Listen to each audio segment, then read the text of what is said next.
Hey folks, welcome back to Baldur's Gate 3, where our group has infiltrated the palace of Cazador Szarr, Astarion's vampire master, who is plotting a ritual based on text stolen from the archdevil Mephistopheles to create out of himself an ascendant vampire, a daywalker, unburdened by the limits of the vampire form, but with all of its powers. Such a dangerous event cannot be allowed to occur. Plus, we want to free Astarion from his potential influence and from constantly being hunted by him. So, having gathered the signet ring and the dictionary which will allow us access to this sinister door, we're preparing to make our way inside and confront the vampire lord. Let's go. The door remains sealed, with naught to see but strange writing and a small hollow. Looking closer, you recognize the writing. It's the same Cazador script from the dictionary you found. Press the Szarr signet ring against the hollow and read the door's inscription aloud.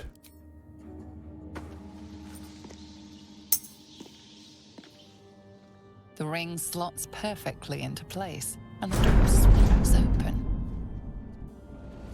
Okay, we have access to the ballroom. We've got, it looks like, some werewolves in here, as well as some bats. A lot of dead bodies. Yeah, there's a lot of things happening in here. I'm curious as to why a vampire would consort with werewolves, but it seems we have little choice but to step inside and begin interrogating these folks. This may turn into a battle, it may not. I think it's likely, but we'll have to wait and see. Alpha, make you all. Let's make our presence known. You can't be here. No one in, no one out. You're new. Cazador never kept guard dogs before. The runaway spawn. You reek of the Master's scent. Come with us. Come to Master. Excuse me? I will not be ordered around my own house by some blow-in mutt. We bring you to him. We get his favor. And it's a fight. Okay, here we go. So, looks like Karlach and Astarion get to go first. White Mist after that. So if we can take White Mist out with the two of them, we remove one action economy from the enemy turn. Then Tava goes. We've got quite a lot of bats and giant rats. They shouldn't prove too much of a challenge, I wouldn't think. Let's take a look at what we're dealing with here. First of all, White Mist.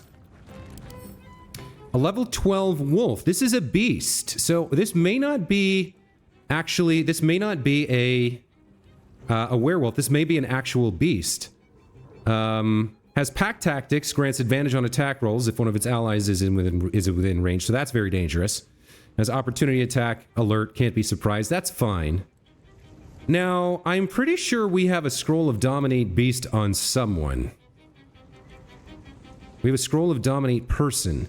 That's right, we had the opportunity to purchase a scroll of Dominate Beast, but did not do so. Yikes, okay. Let's see, now this guy, Blaze Hewn, I'm pretty dang sure he's a werewolf. Yes, level 11 werewolf. Immune to slashing, piercing, and bludgeoning. Immune, not just resistant. That is very good very good that we noticed that, rather. Multi-attack wounded can multi-attack if the target is prone or if its hit points are at 60% or less. Okay. This immunity is extremely dangerous. Because it means our marshals are not going to be able to do much to him. Oh boy. Okay, that is sketchy. We've got another beast over here, then the bats, and then the werewolves. So, we can start by trying to take this guy out, or we can start working on the first werewolf to act, which would be Blaze Hewn here. Let's see, what can we do to harm him? Our Great Weapon Master all-in isn't going to matter, right? Because we're not doing any slashing damage to him. So the only thing that matters right now is going to be things like Legacy of Avernus or spell slots, things that do damage that is not based on our weapon, right? So let's take a look at what Karlach is rocking here. So she gets 1 to 4 force. She gets a 1d4 force damage from attacks. So the more attacks she can take, the better. Does she have any other damage things? She can take this brutal leap. That's her bonus action to try and knock him prone. What else do we have? Gain temporary hit points whenever you rage. Reduce all incoming damage by 2. Deals 3 piercing damage. That's not going to help against the werewolf. Whenever a creature deals melee damage to the wearer, that creature takes 1 to 4 acid damage. That will harm them. What else do we have? Amulet of the Harpers. She can cast shield. Oh, she does have Dominate Beast. Okay, that's interesting. I wonder if it would be worthwhile to cast Dominate Beast on this wolf here, White Mist. That seems pretty valuable. She's only going to do a little bit of damage to this guy. We really need spells to hurt the werewolves. I think it's worth trying here. Let's see what our chances are. 50%? Yeah, she doesn't have the greatest spell DC, so it's sort of flipping a coin to do it. Now, the other thing we could do with her is take out some of the trash, right? She has the movement to get over here and take some of these guys out. They have 1 hit point. And we don't really know what they're going to do. I mean, 2 strength, 18 dex. I guess they probably do a little bit of damage, but they might have some, like, poison or curse feature. What's our chance on this guy? Yeah, 50%. I don't know. I wonder if we shouldn't give this ring to somebody else. We'll have to think about that after this fight. So, let's see. She has taken a soul coin, which means her attacks do 1 to 4 damage when she's raging. So overall, her attacks are going to do what? 1 to 4 plus 1d4. So 2d4 damage. I think that's it. If we use her bonus action to rage. That's not a lot. So realistically, we could go 1 to 2. We could take out 2 of them. Then have a bonus action or an extra action from, what's it called? From Bloodlust. I don't think taking out the trash is going to help. We could certainly kill this White Mist if we really wanted to. Actually, that might be... I'm not sure about this Dominate Beast. 50% chance of coin flip I'm not liking. So I think what we'll do is we'll have her kill this bat to activate her Bloodlust. Then we could put 3 or 4 attacks on Blaze Hewn here, which is 2d4 times 4. She has a great chance to hit. We can turn off Great Weapon Master to ensure her accuracy. So we could do 2d4 times 8 is... No, 2d4 times 4 is 20 points of damage to him, theoretically, on average, between her soul coin and the force damage. Or we could use our bonus action for an additional 2d6. That's probably better. And it lights him on fire. So you know what? That's probably our best bet. We'll come over here and get the kill on the bat. We'll use that to activate Bloodlust. Eat it. And then if we have the movement left, we'll come over and work on this guy. Yeah, okay. Let's use our bonus action here for Legacy of Avernus. Put some fire damage on this guy. See? Okay. Now, hold on. What happened there? 14 slashing damage, 1 force damage, 10 fire damage. He took the full amount. So why did he take the slashing damage? 8 on a d10, 14, but he's immune to slashing damage, right? Is it because it's a magical weapon? Doesn't say anything about ignores immunity. Oh well, I mean, I'm fine with it. If we can get him, let's get him. Yeah, he took the slashing damage again. Maybe he's only immune to slashing from non-magical weapons. I mean, that's the way it works in 5e, so maybe that's the way it works here. I think we actually throw this on for the last hit and hope to kill him. 19 plus 1. We don't get the kill. Okay. Where do we want to move with her? Let's move in to make sure he's threatened. And then what do we do with Astarion? I mean, we probably want to kill this guy. Go for the throat. Can he get there? Offhand attack we could do for 90%. Let's turn off sharpshooter here just to make sure we hit this. And we'll do just the offhand attack. That should kill him. Now, this is a +1 crossbow. We'll see whether he takes any piercing damage here. He does not, but we could put sneak attack on him. I don't think we do that. I think we save our sneak attack for maybe this guy. If we can. Can we do that? Must have advantage against target. Yikes. Okay. So then the only way we're going to harm this guy, kill this guy, is by using something like magic missile, right?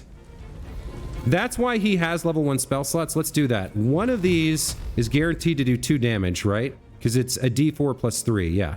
So we'll hit him with this, and then we'll hit another werewolf as well. The next werewolf to act would be this one. Hang on, let's back out of this so I can find out who this is. This one over here. Okay, let's throw some magic missiles around. Let's do it.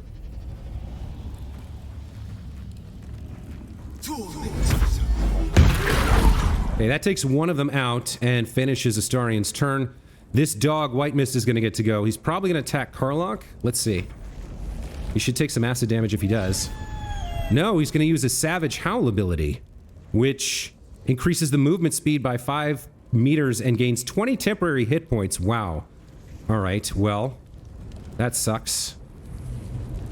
I guess we probably come work on the werewolf over here. We don't have enough movement. All right. So are you like concentrating on that? No, everybody's just affected. All right. So now the bats have 20 temporary hit points as well. And the giant rats, huh? Okay. I see what was happening there. So with Call of the Week, we can probably take out anybody we can get to. We can take out this guy with a smite. We could take out White Mist. Once we thin the herd, we might have her try the Dominate Beast, or I might, you know what, I might send that ring to somebody else to try it. But when are we going to see a beast like this again, right? So maybe not. I can get to Bloodfang over here before he does the same thing. That's probably our best bet. Let's take out Bloodfang. Time for some bloody work. 12 and 2 and 4. Let's see, we did 18. If we do another 18, we'll take him down to 22, and Call the Week should activate. We should see him go down here. Nice, we got the crit. And then Call the Week hit. The giant rat took 1 and 2. Very nice. Okay, this guy took a little bit. I think that's a good turn from her. I think this is a scenario which does call for... What is it? It's stage fright, right? Because he is immune to slashing damage, piercing, and bludgeoning, although I guess magic weapons doesn't count. But not quite sure because he had a +1 crossbow and that did nothing. Karlach's blade does, but still, let's throw a stage fright over here somewhere. How many can we get? Where can we put this that it gets the most people? Let me go to overhead view real quick. So we can stick it there to get them. There's a little rat over there I'd like to get as well. I guess we'll do it like that. It might miss this one bat, but okay. Let's throw some stage fright on them. Give them all disadvantage on their attacks, and when they miss, they take damage. That's a good turn for Tava. All right. Bat comes over here, misses and takes 8 psychic, then hits, misses and takes 9, misses and takes 7, misses and takes 5. That stage fright was amazing. Will not react here. We want them to keep missing and taking damage. Okay. That brings us to Shadowheart. What do we want to do with her? I don't think we're too worried about this fight. It doesn't seem as much of a threat as I originally thought. So we can burn like maybe a level 1 spell slot. What do we have? Foolish Touch, Exhort the Risen, Charm Person, Command, Disguise Self. We could paralyze a target and deal 2d6. Let's put this on a werewolf if we can reach one. Where do we have a werewolf? Back here we can't reach. Over here we can't reach either. Yikes. I don't think we want to use Moonbeam or Everard's here. So what can we actually do? We can take out like a minor threat, like one of these bats. It's only got 1 hit point. Or a giant rat. Alright. Let's take out a giant rat and move her in a little bit. 95% chance. 9 to 14 damage. We don't even need the strike. Let's just do this. I think somebody else joined the fight just now. Nice. She gets a crit. 15 damage. Very good. I don't think we'll spend a spell slot on her. Wilhelm comes in and does his stupidity. Alright. Missed. Let's charm him so he can't attack us again. He saved against it, so he will. Although, he doesn't have multi-attack because we have all our hit points, right? Missed Tava, took 6 psychic. Love it. Some more folks are getting in on the action. That's fine. We can deal with them. Okay, Karlach is up. Since she seems to be able to deal damage to these guys, let's do that. We have 3 rages left. Now, the other thing we could do is try this Dominate Beast. But I think we're more likely to... I think it's more valuable for her to do damage. We can kill this thing to activate Bloodlust. Let's do that. Dead rat. Okay. Now. 85% chance to hit, and we've got 4 attacks. Let's do it. There's 1. Nice hit. Let's go Reckless. There's 2. 3 to finish, and then... Who do we want to go after here? We've got rats around us. Bats. I guess we have to work on this guy. He's probably more of a threat, right? Or we could just take these 2 out. We have our bonus action here. All right, you know what? Let's just take out... How do I target this rat? Or this flying bat? There we go. Okay. Astarion, can you make a sneak attack against the wolf? No, we don't have advantage.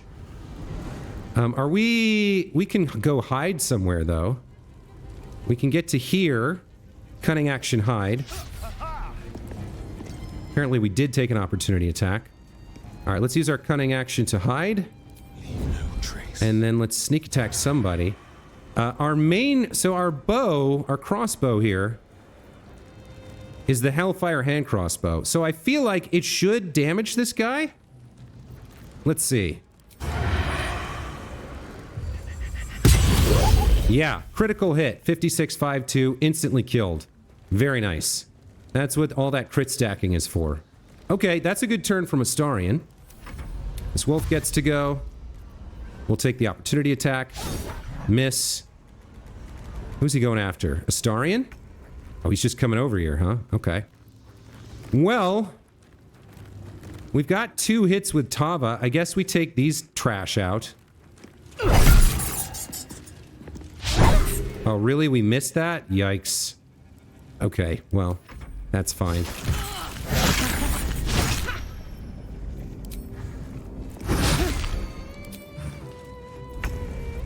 Alright, Shadowheart. Who's left that we're working on here? Just these guys? Alright, well, come put some poison into White Mist here. Let's do this.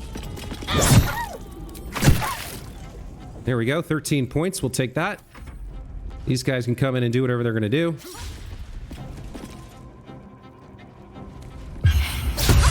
Another miss. Okay. Karlach's up. Let's try and get a kill. 22... Yeah, they've each got 22 health, so this is not going to be hard for her. Dead. Dead.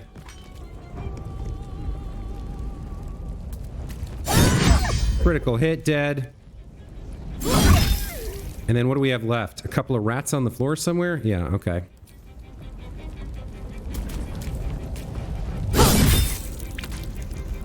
Okay.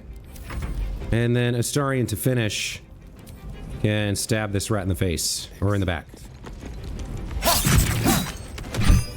There we go.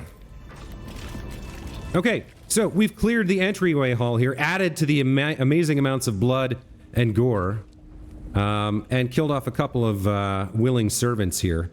So next up, we're going to explore this room. Looks like we've got a door over there, and a passageway over there as well. All right. The chandelier in these braziers are extremely bright. It's a little bit, the bloom is kind of making it hard to see everything. So let's turn some of this stuff off.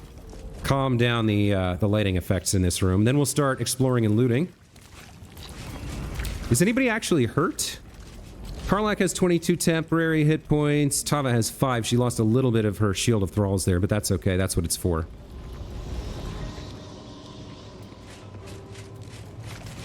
I wonder if I can combine Tava's ability to fly with an action. Like, can she fly up to the chandelier and turn it off?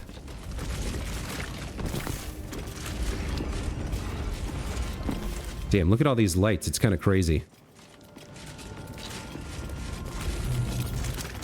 Now, if I hit fly, can I land up here?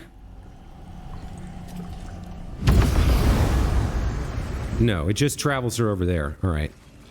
I wonder if maybe Astarion's mage hand could do it. Let's get that bad boy out here. Can you turn off the chandelier? You can. You can fly up and turn it off. Interesting. Interesting. Okay. You can probably get some of those paintings, too, that Tava wasn't able to reach. And, well, in it. Okay, let's send everybody out to the door so that the room is clear, and then we'll start looting. One other thing we will do, since we just had a combat and we're probably going to have some cutscenes ahead, is take a moment to clean ourselves off. Let's use the Holy Hand Soap. Each one of us, one at a time.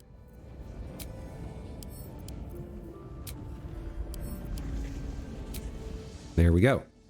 Oh, now the Dominate Person ring. That would probably be better off on Shadowheart here. I want to check that out. So if we look at our spell... Is it our spell book? Yeah. So our spell save DC on Tava is 15. Spell save DC should be 12, I guess, on Astarion. It's 18 on Shadowheart. And she doesn't really have one. But it would be 8 plus whatever her spell casting DC would be, so... I don't know what the default is when you're not a spellcaster and you have an ability like that. Maybe it's just 8. But regardless, Shadowheart definitely has the highest value at 18. So I think we give that ring to her.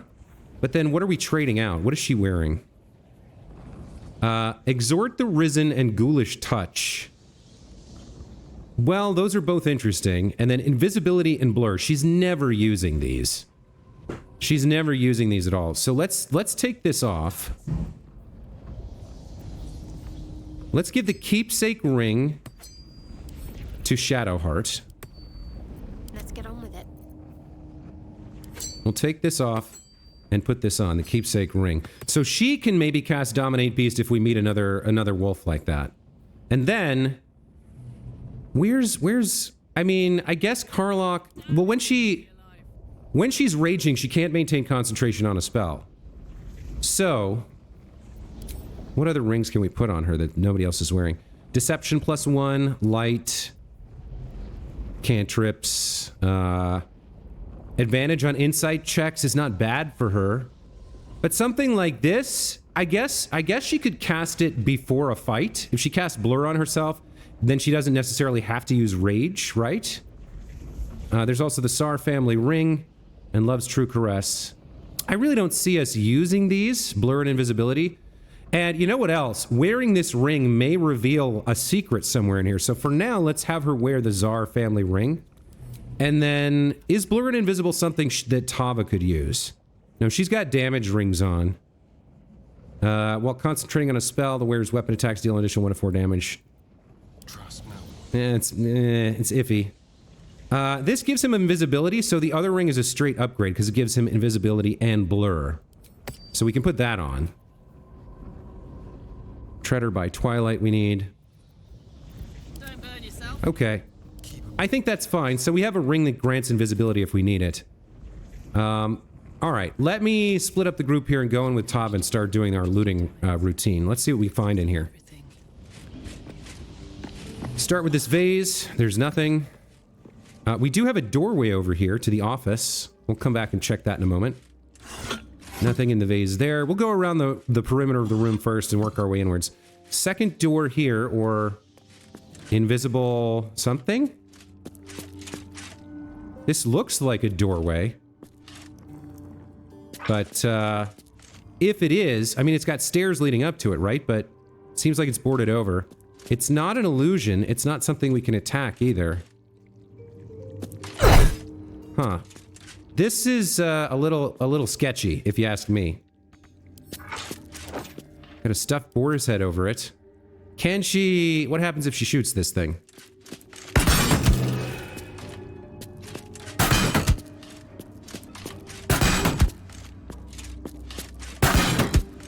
Okay, so she destroyed it, but nothing happened. This is very sus to me. We'll check that out later. In the wardrobe, we have some nice outfits worth a good amount of gold. How about the shoes? Half a pound for 14. All right, whatever. We'll take it all. What else have we got? We've got Condemnation. Again, these things are pretty valuable for their weight, so we'll keep taking them. We've got a lot of art to sell that we've stolen. We do have a lavish chair here. I suppose we'll sit in it for a moment to thumb our nose at Cazador.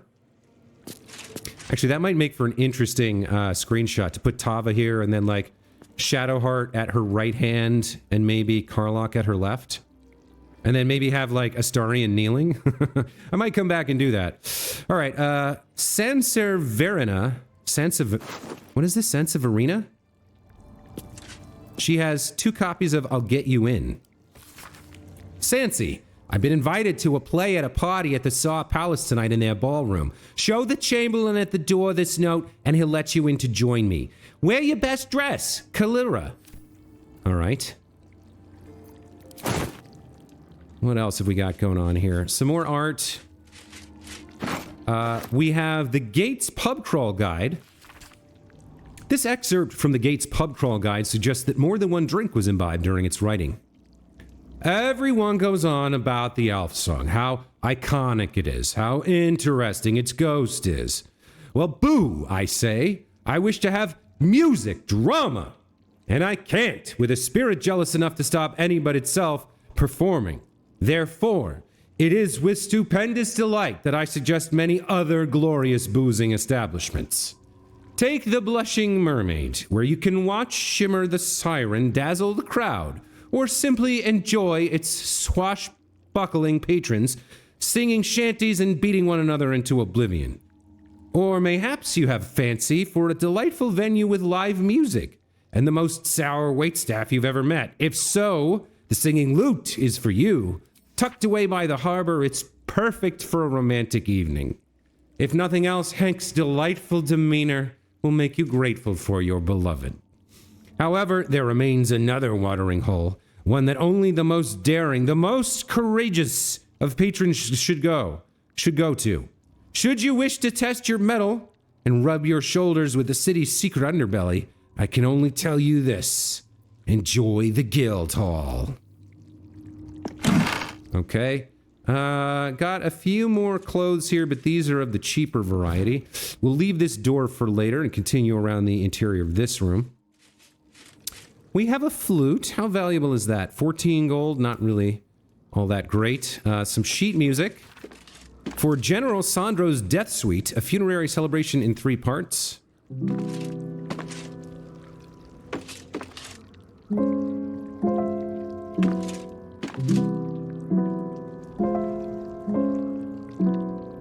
Okay.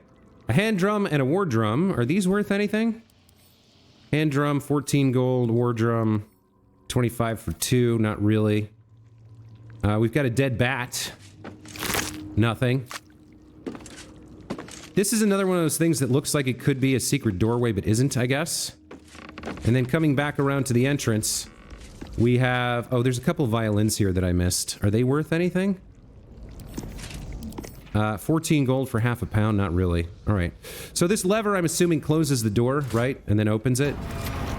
All right. Okay. So, now on to the center of the room. Vardarola had a dagger. All right. Wilhelm had a dagger and the key to the rampart's door. This wolf White Mist had nothing. And then Duverillin, one of the werewolves, had nothing. Man, that's disappointing. We've got a giant rat.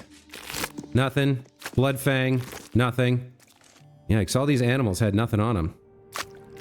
I thought maybe alchemy ingredients, but it seems not. The party guest had nothing. Giant rat had nothing. Not a lot of loot here, you guys. I mean, we got experience for the fight, but a little disappointed so far. Garrus Hume had nothing. The giant rat. Nothing, nothing. Bat, nothing. Wow. Okay.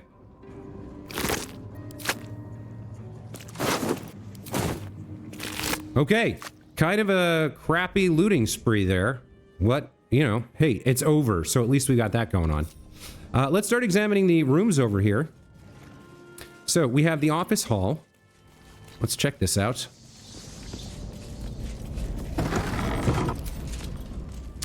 Oh, okay. This is a little bit more auspicious. Seems there's a couple rooms leading from here. What do we got? Big portrait and a chandelier. A vase. Now, to me, doesn't this look like some sort of an elevator of sorts? That's what it appears to be to me. This maybe leads to down to the first floor or up to the ramparts? I'm not quite sure. Let's leave that for the moment and check out what's going on in here. An empty office room. Perhaps this was Cazador's office where he did paperwork. Maybe for his cover as a lord. We have a stack of books with Lower City and Upper City. Some wines. Jars of coagulated blood with goblets in them.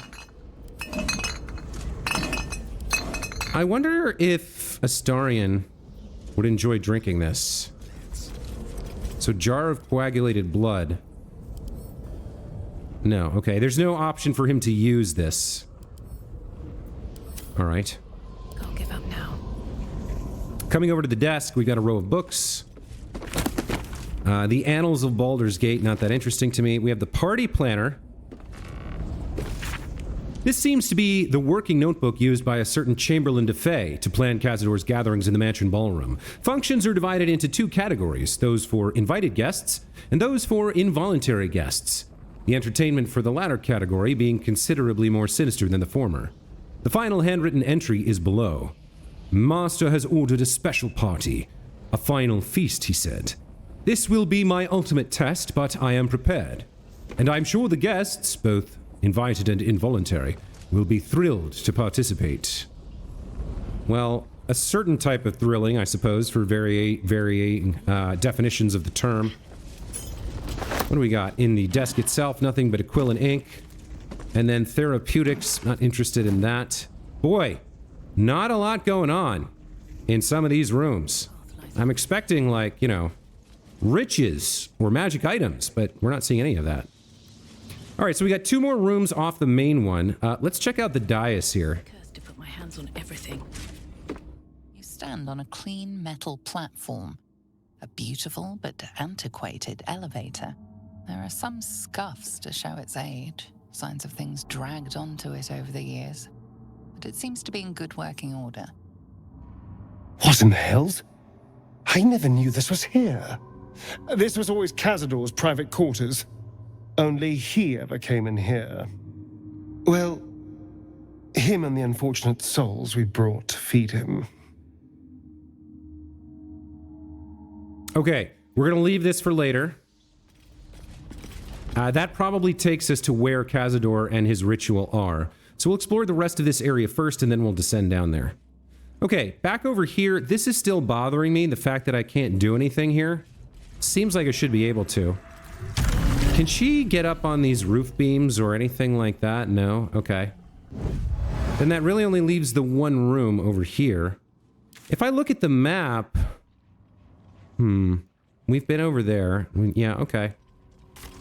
What do we have here? An iron ladder that goes up. That is interesting. We'll check that out. I think that's going to transition us out of this area. But that's okay. We can always come back. We've got shelves. Yeah, nothing finding really here.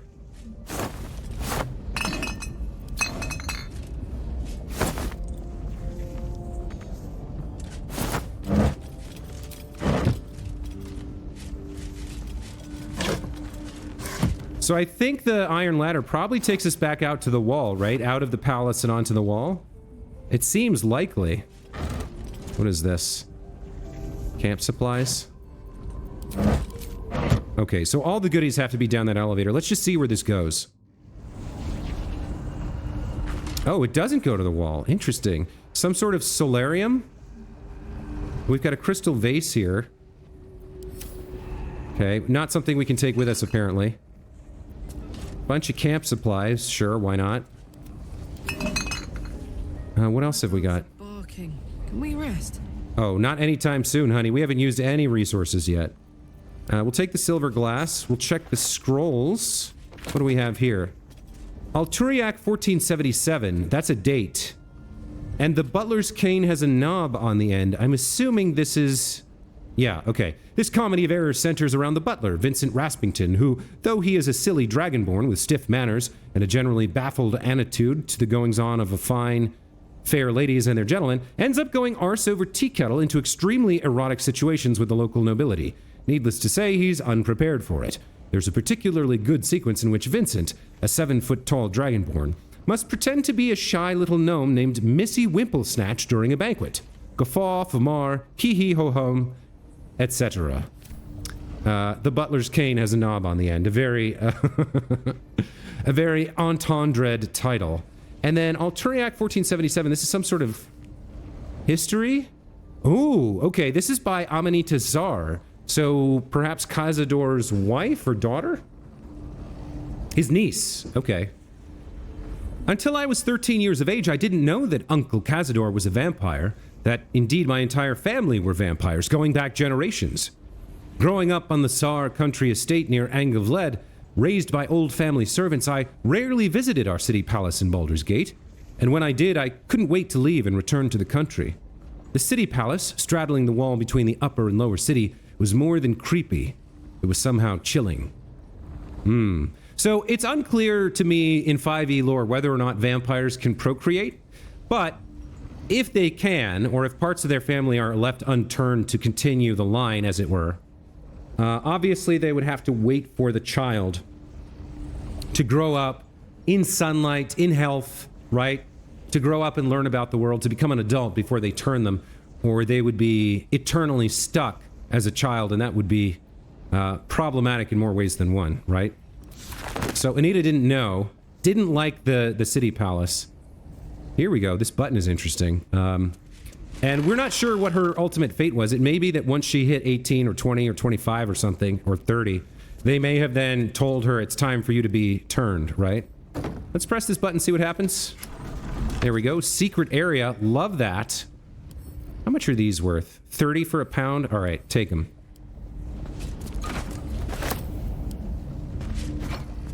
If nothing else, we're getting plenty of artwork to sell. I think we've gotten at least 1,000 gold worth so far. Okay, so up here, what are we dealing with?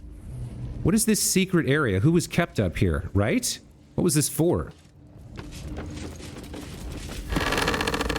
A lot of caskets.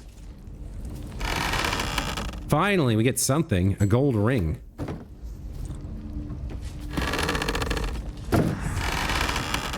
Tarsock, 1477. This could be another diary entry from Anita.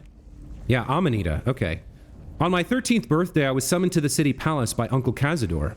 Old Drossel hitched the team to the best carriage and drove me to Black Dragon Gate, where I was met by porters and a litter to carry me through the upper city to Szarr Palace. The Chamberlain was waiting to conduct me to the ballroom, a chamber mysterious to me as I'd never been allowed to enter it before. I am not happy with the way this story is going. What else have we got? There's a skeleton here. Nothing but a bottle. Alright, so is this the room she was made to stay in? What's happening here? Alright, more caskets, more moldering attic ware. Not quite sure what to make of this yet.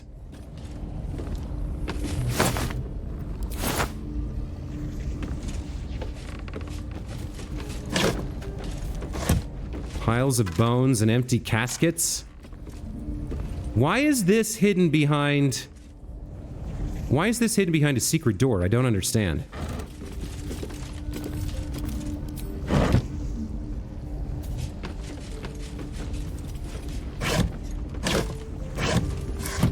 Like, none of this seems valuable or secret enough to hide behind that secret door with the button, you know, up the ladder from the private chamber or whatever.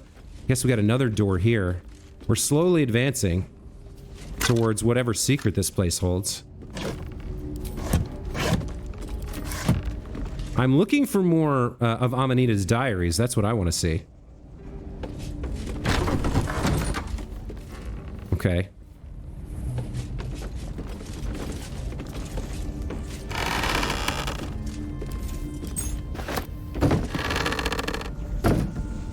Wow.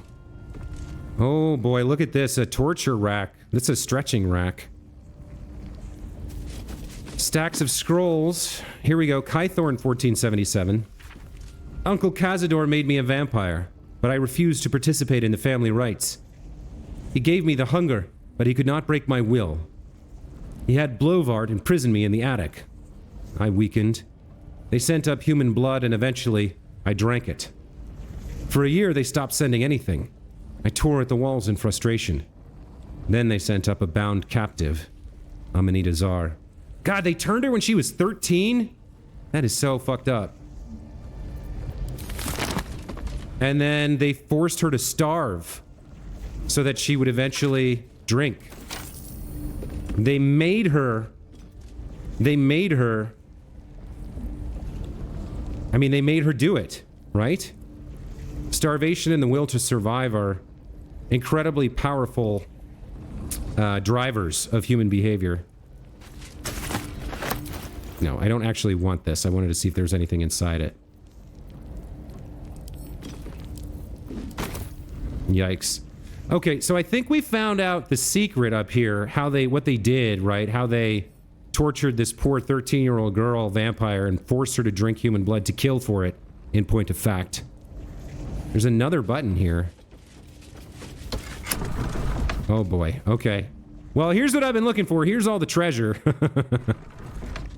Oh, interesting. It quickly closes. All right. Let's have Tava go in alone. One of the others can let her out if she gets stuck. Here's another one. Flame Rule 1477. I succumbed. I am a vampire, and damned. I curse the name of Szarr and reject it. Now I stay in the attic by choice and write my little histories. I am Lady Incognita. Amanita is no more. I hope we meet her somewhere. I guess probably she's part of the ritual, right? Cazador's gonna have to consume her. And that's probably where the moral choice for Astarion comes in, right? Like, we can stop the ritual, but in order for him to take the power, he's gonna have to kill not just Cazador and the other thralls, but someone like this poor 13-year-old girl who was coerced and forced to become something she never wanted to be, and ended up hating her life and cursing the Cazador name, just as Astarion does. All right, let's steal the treasures. Let's see what we've got. Gold necklace, diamond, plate for some reason, cutting board, and fork. Well, I don't know about those. Add those to where take this. I mean, I guess we can take the fork. I don't know what we want the cutting board for. That's weird. And then we've got another button back here that we can click. Oh, let's take the portrait of a trade master. Let's click this button, see what it does. Does it just open the door again to let us out? No, it doesn't. What does this do? Oh, it does let us out. Okay. Well, a sad story there, a sad tale. I don't really see anything else we can do up here in this attic. It feels like we've seen what there is to see, right? There doesn't seem to be... There's windows here indicating that this leads out to the outside, so there shouldn't be any more rooms hidden there. I guess we just make our way back through. And then down. And so the only thing left to do is head to that elevator and head down to the depths of the palace to confront Cazador Szarr and stop his ritual, right? So I guess we'll take a break here with that unpleasant tale lingering in our taste buds. An unfortunate loss, an unfortunate waif who was tortured and forced to do something inhumane and evil. Pretty gnarly. Unhappy about that. But maybe we meet her. Maybe if we slaughter Cazador, we'll have a chance to free Lady Incognita, aka Amanita Szarr. We'll have to see next time whether she shows up or whether we even survive our confrontation. So until then, as always, thank you so much for watching. Hope you guys enjoyed. Thank you for your patronage, for your comments, for your participation in my community. Super glad to have you. Never want to take you for granted. And looking forward to seeing you next time. Take care.